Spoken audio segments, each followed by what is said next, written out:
She stoops two কঙ্কার এইটা হচ্ছে একটা ক্লাসিক কমেডি।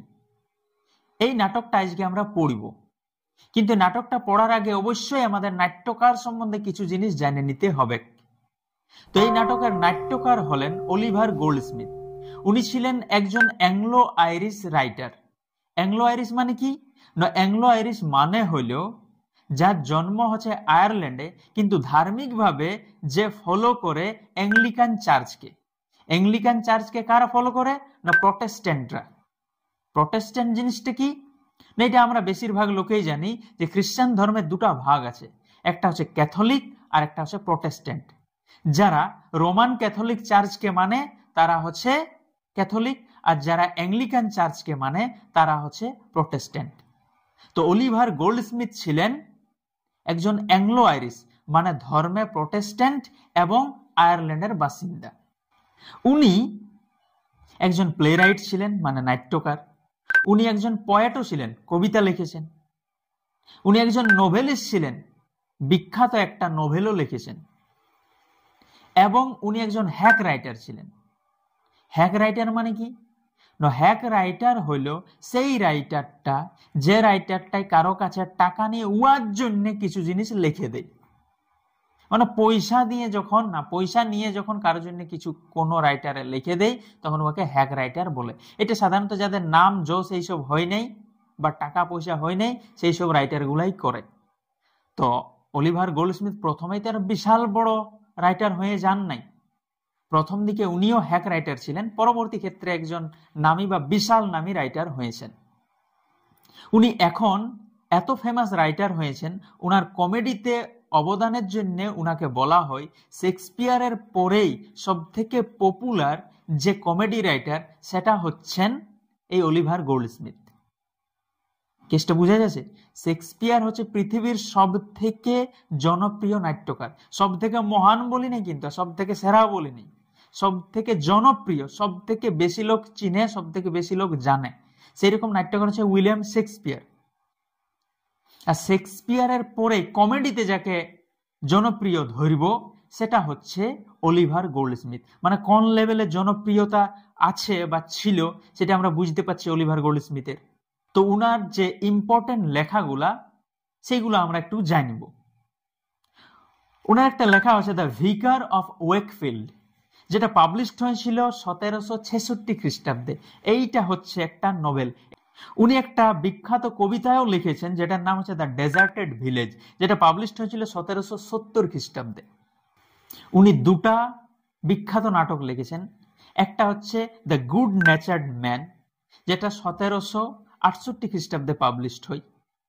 এবং উনার যেটা শ্রেষ্ঠ কীর্তি, উনার যেটা মাস্টারপিস, সেটা হচ্ছে শি স্টুপস টু কঙ্কার, যেটা পাবলিশড হয়েছিল 1773 খ্রিস্টাব্দে।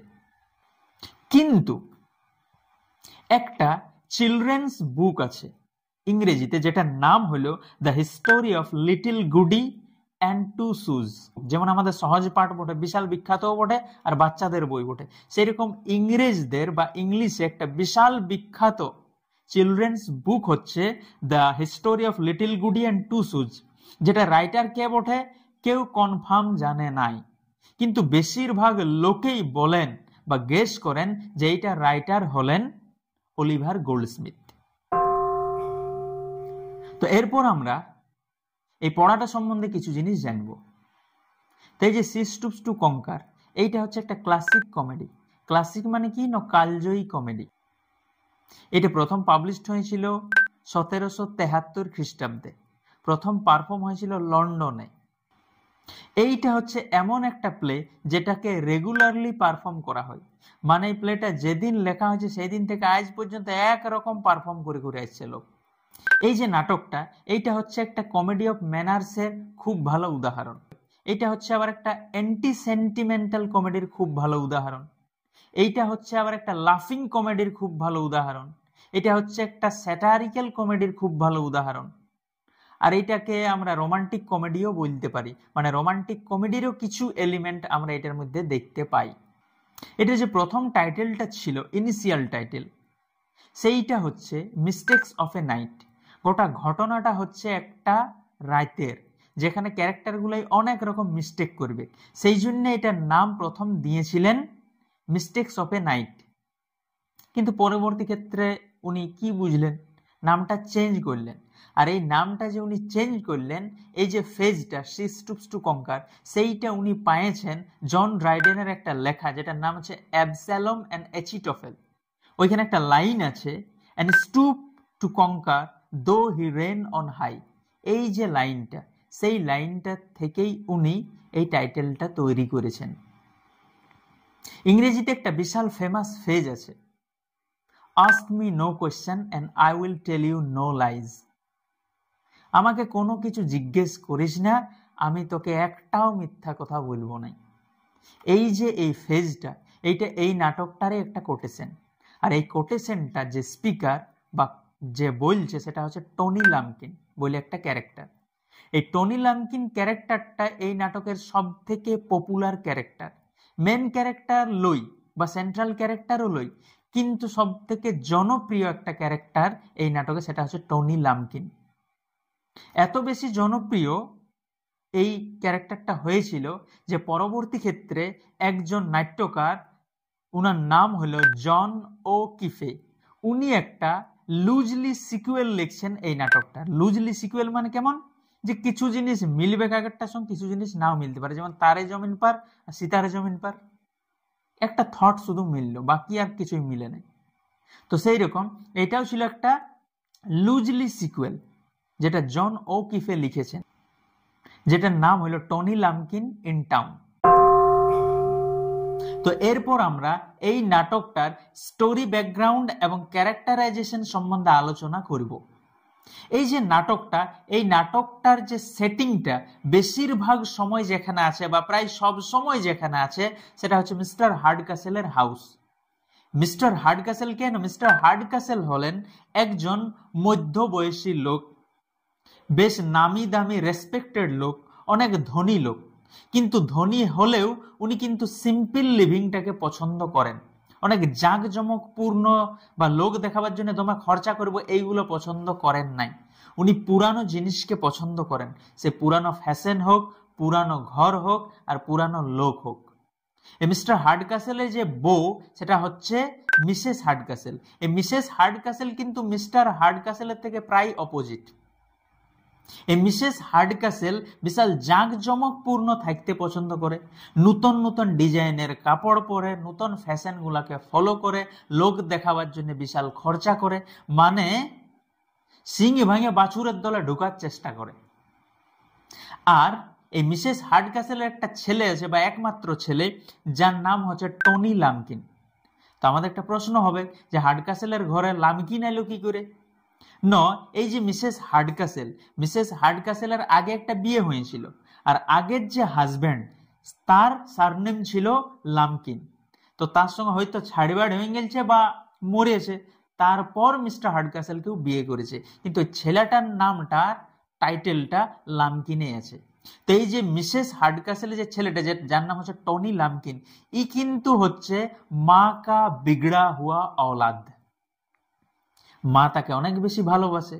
মা মানে যেটাই ছেলেই বলে সেটাই মানে নেয় মাটাই, মানে আদরে একদম বাঁদর করে দিয়েছে ছেলেটাকে।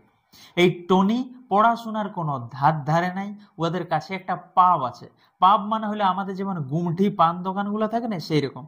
আমাদের ছেলেগুলো কি করে, ওইখানে বিড়ি খায়, গুটকা খায়, পান খায়, তাস খেলে, আজকাল তো তোমার ভিডিও গেম খেলে। সেই রকমের টনি লাম্পকিনও ওইখানে যাই, ওদের পাবটা ওইখানে নানান রকম লোকের সঙ্গে গড়াগল্টি দেয়, দমে আড্ডা মারে, আর দমে মাল খায়। মাল মানে হচ্ছে মদ। এই কাপেলের আরেকটা কন্যা সন্তান মানে একটা মেয়ে আছে, যার নাম হচ্ছে কেট হার্ডক্যাসেল বা মিস হার্ডক্যাসেল। এই মিস হার্ডক্যাসেল বা কেট হার্ডক্যাসেল, যে এই মেয়েটা হচ্ছে পাপা কি পরি, মানে বাবাই এই মেয়েটাকে দমে পছন্দ করে। আর প্রত্যেকটা মেয়ের মতন কেট হার্ডক্যাসেলও তার বাবাকে অনেক বেশি ভালোবাসে। কিন্তু তার বাবা হচ্ছে পুরানো ধাঁচের, পুরানো ফ্যাশনের লোক, আর পুরানো ফ্যাশনকেই পছন্দ করে। তখন কেট হার্ডক্যাসেল একটা বুদ্ধি খাটাচ্ছে যে আমি যখন ঘরে থাকবো তখন পুরানো ডিজাইনের, পুরানো ফ্যাশনের কাপড়গুলো পরবো, কিন্তু যখন বাহির যাব তখন যে ট্রেন্ডিং এ ফ্যাশনগুলো চলছে সেইগুলো পরেই যাব। মিস্টার হার্ডকাসেলের ঘরে আরেকটা মেয়ে থাকে যার নাম হচ্ছে কনস্ট্যান্স নিভেল। এই কনস্ট্যান্স নিভেল কেটের কিন্তু বিশাল ভালো বান্ধবী, মানে একে অপরের বেস্ট ফ্রেন্ড। এই কনস্ট্যান্স নিভেল হচ্ছে মিসেস হার্ডকাসেলের ভাইয়ের মেয়ে। মিসেস হার্ডকাসেলের ভাই এখন জীবিত নাই, তো বাঁচিয়ে থাকতে কিছু পরিমাণ ফরচুন মানে কিছু মাল করি, কিছু টাকা পাতি দিয়ে গেছে, মানে কিছু জুয়েলারি দিয়ে গেছে মিসেস হার্ডকাসেলকে, যে যখন কনস্ট্যান্সের বিয়ে দিবিস তখন মার এই ফরচুনটা উয়াকে দিয়ে পাঠান দিবিস। এরপর মিসেস হার্ডকাসেল একটা বুদ্ধি খাটাচ্ছে। এমনিতেই যত মহিলা আছে পৃথিবীতে, দাদার বউকে ভালো লাগুক আর না লাগুক, আর ছেলেগুলোকে তেমন ভালো লাগে আর মেয়েকেও ভালো লাগে। তখন ও ভাবছে কনস্ট্যান্স তো একটা ভালো মেয়ে, ইয়ার সঙ্গে যদি আমার ছেলে টনি লামকিনের বিয়ে দিই তো ঘরের জিনিস ঘরেই থেকে যাবে, মেয়েটাও ঘরটাই থেকে যাবে, আর ওর নামে যে ফরচুনটা আছে, মালকড়িটা আছে, সেটাও আমার ঘরটাই থেকে যাবে। কিন্তু এইটা কনস্ট্যান্সেরও পছন্দ নাই আর টনি লামকিনেরও পছন্দ নাই। এরপর হচ্ছে এই যে মিস্টার হার্ডকাসেল একজন ভালো বন্ধু আছে যার নাম হচ্ছে স্যার চার্লস মার্লো বা সিনিয়র চার্লস মার্লো। এই সিনিয়র চার্লস মার্লো অন্য জায়গার লোক, কিন্তু বেশ রেসপেক্টেড এবং ধনী লোক। এই সিনিয়র চার্লস মার্লোর একটা ছেলে যার নাম হচ্ছে জুনিয়র চার্লস মার্লো বা শুধু মার্লো বললেও হবে। তো ইয়াদের মধ্যে গল্প হয়েছে, মিস্টার হার্ডকাসেল বলেছে যে হ্যাঁ রে, তোর ঘরে তো একটা ফার্স্ট ক্লাস ছেলে আছে আর আমার ঘরে একটা ফার্স্ট ক্লাস মেয়ে আছে, তো ইয়ে দোস্তি কো রিস্তেদারি মে বদল দো, মানে তোর মেয়েটার মানে আমার মেয়েটার আর তোর ছেলেটার বিয়ে দিয়ে দেওয়া যায়। এইটা যখন স্যার চার্লস মার্লো শুনলো তখন বিশাল মজা লাগিল যে হ্যাঁ, এটা তো একটা ভালো কথা বলেছিস। তখন স্যার চার্লস মার্লোকে বলছে, রে আমার একটা বন্ধু আছে যার একটা মেয়ে আছে, রূপবতী গুণবতী, মানে যেটা লিবি সেইটাই আছে, যেটা কন্যা দেখার সময় সবাই বলে যে যা একবার দেখে আসবি আর উহাকে বিয়ে করবিস।